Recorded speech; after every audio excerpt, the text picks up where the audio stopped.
I failed 8 classes in law school and now I'm a lawyer.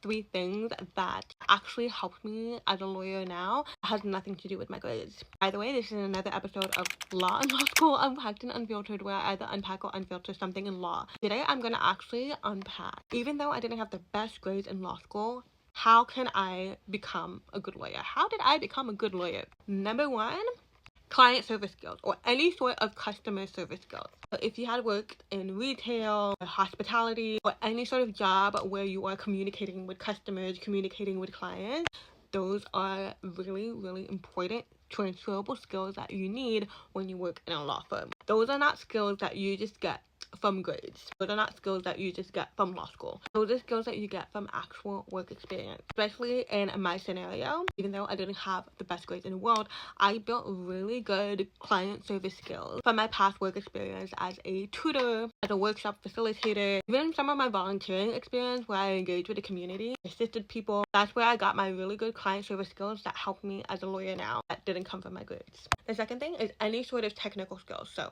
being proficient and using like the typical Microsoft platforms like Outlook, Microsoft Word. Depending on the law firm you work for, you either will use Leap or Smokeball, InfoTrack. You learn those technical skills from actual work experience or when you actually start training in that particular law firm.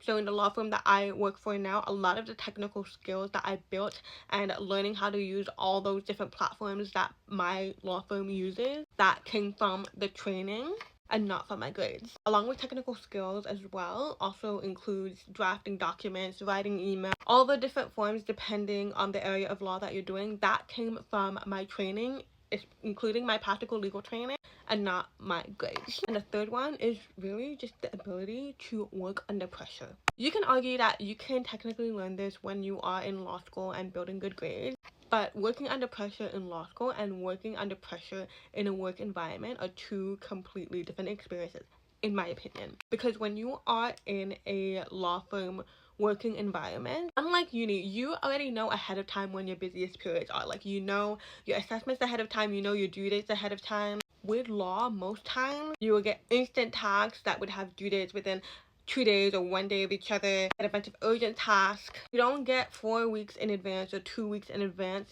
for most tasks, depending on the area of law that you do. That's why the working under pressure is different in a working environment compared to a study environment. On top of that, you can get a bunch of emails or a bunch of client phone calls where things are urgent most times. Unlike uni, you don't have an overview of how your month is going to look like, how busy your month will look like. Of course, this is really dependable on the kind of area of law that you're doing. In my case with